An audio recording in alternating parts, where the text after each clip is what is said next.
Je vous prie de considérer ce point de vue trop répandu dans l'analyse comme devant être absolument écarté.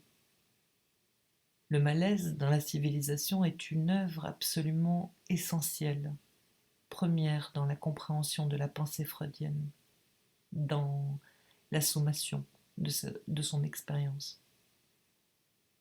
Nous devons lui donner toute son importance et tout son poids. Elle est claire, elle accentue, elle dissipe les ambiguïtés sur des points tout à fait distincts de l'expérience analytique et de ce qui doit être notre position à l'égard de l'homme, pour autant que c'est à l'homme, à une demande humaine de toujours, que nous avons dans notre expérience la plus quotidienne à faire. Comme je vous l'ai dit, l'expérience morale ne se limite pas à cette part du feu à faire, au mode sous lequel elle se présente dans chaque expérience individuelle.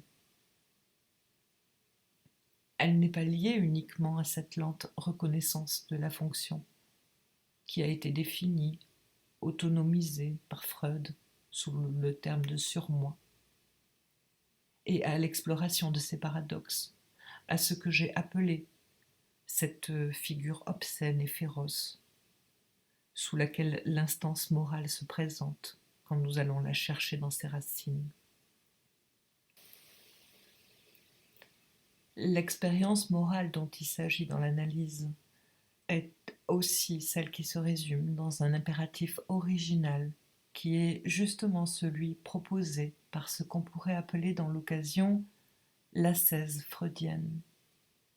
Ce Wo es war, soll ich werden, où Freud aboutit dans la deuxième série de ses conférences sur la psychanalyse et qui n'est rien d'autre que quelque chose dont la racine nous est donnée dans une expérience qui mérite le terme d'expérience morale, qui se situe tout à fait au principe de l'entrée elle-même du patient dans la psychanalyse. Car ce jeu, qui doit advenir là où c'était, ce quelque chose que l'analyse nous apprend à mesurer, ce jeu n'est pas autre chose que ce dont nous avons déjà la racine dans ce jeu qui s'interroge sur ce qu'il veut. Il n'est pas seulement interrogé. Quand il avance dans son expérience, cette question, il se la pose. Et il se la pose précisément à l'endroit des impératifs, souvent étranges, paradoxaux, cruels, qui lui sont proposés par son expérience morbide. Va-t-il ou ne va-t-il pas se soumettre à ce devoir qu'il sent en lui-même comme étranger, au-delà, au second degré? Doit-il ou ne doit-il pas se soumettre à cet impératif du surmoi, paradoxal et morbide, demi-inconscient, et au reste qui se révèle de plus en plus dans son instance, à mesure que progresse la découverte analytique? Il voit qu'il s'est engagé dans sa voie. C'est là quelque chose qui fait partie des données de notre expérience. Son vrai devoir, si je puis m'exprimer ainsi, n'est-il pas donc d'aller contre cet impératif? Et il y a là quelque chose qui fait partie des données pré-analytiques. Il n'est que de voir comment se structure au départ l'expérience d'un obsessionnel pour savoir que cette énigme autour du terme de devoir comme tel est quelque chose qui est toujours pour lui d'ores et déjà formulé avant même qu'il arrive à la demande de secours qui est celle qu'il va chercher dans l'analyse. En vérité, il s'agit de savoir ce que nous apportons, nous, ici, comme réponse à un tel problème qui, pour être illustré manifestement du conflit de l'obsessionnel, n'en garde pas moins précisément, et c'est pour cela qu'il y a des éthiques, qu'il y a une réflexion éthique, sa portée universelle. Autrement dit, le devoir sur lequel nous avons jeté des lumières diverses, génétiques, originelles, le devoir lui-même, ce n'est pas simplement la pensée du philosophe qui s'occupe à le justifier. Cette justification de ce qui se présente comme sentiment immédiat d'obligation, cette justification du devoir, non pas simplement dans tel ou tel de ses commandements, mais dans sa forme imposée, est quelque chose qui se trouve au centre d'une interrogation elle-même universelle. Est-ce que nous sommes simplement, nous, analystes, à cette occasion, ce quelque chose qui accueille ici le suppliant, qui lui donne un lieu d'asile? Est-ce que nous sommes simplement, et c'est déjà beaucoup, ce quelque chose qui doit répondre à une certaine demande, à la demande de ne pas souffrir, au moins sans comprendre, à l'espoir que, de comprendre, il ne libérera pas seulement le sujet, le patient de son ignorance, mais de sa souffrance elle-même? Est-ce qu'il n'est pas ici évident que, tout normalement, les idéaux analytiques trouvent leur place? Et ils ne manquent pas, ils fleurissent en abondance.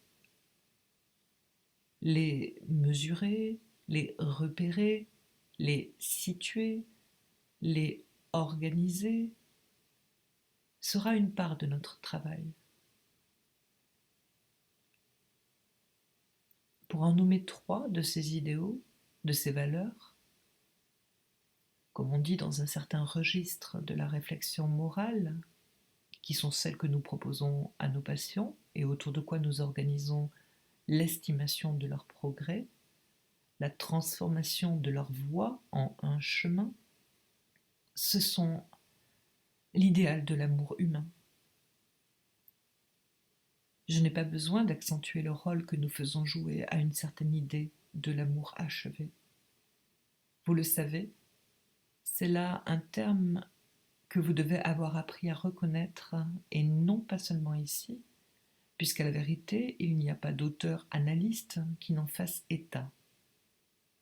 Et vous avez vu que souvent, ici, j'ai pris comme cible le caractère approximatif, vague, peu accentué, à proprement parler entaché de je ne sais quel moralisme optimiste, dont sont marquées les articulations originelles de cette forme dite de la génitalisation du désir, ou autrement dit, de l'idéal de l'amour génital.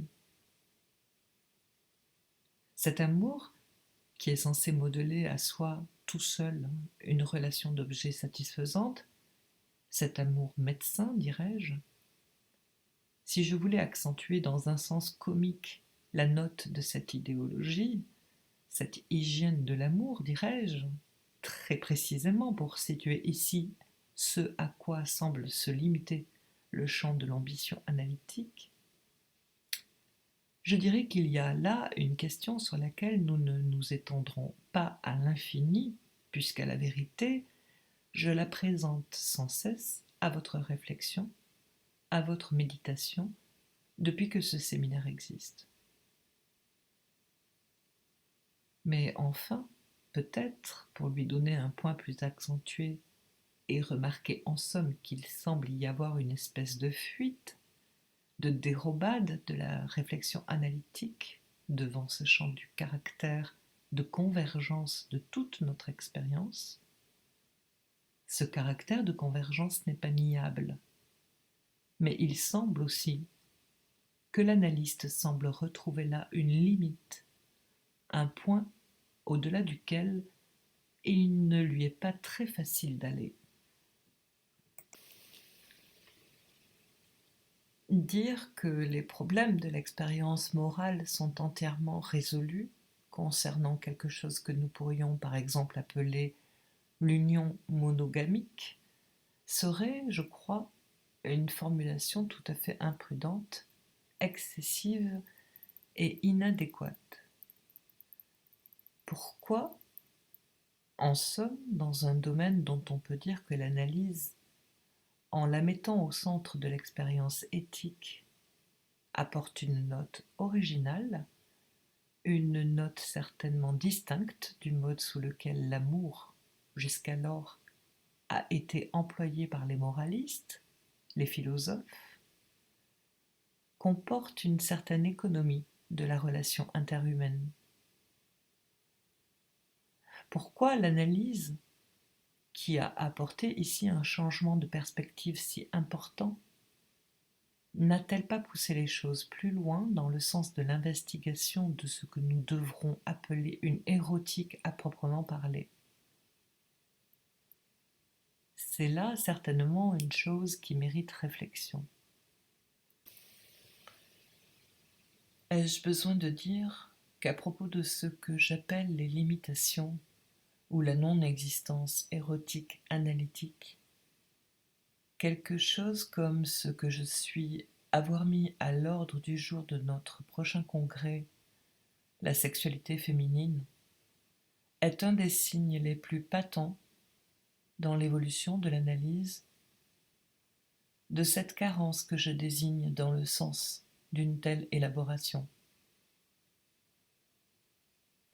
Il est à peine besoin de rappeler ce que Jones a recueilli d'une bouche, sans doute qui n'a rien de spécialement qualifié à nos yeux, mais qui, à tout le moins, est supposé avoir transmis dans son juste texte, sous toute réserve, ce qu'elle a recueilli de la bouche de Freud.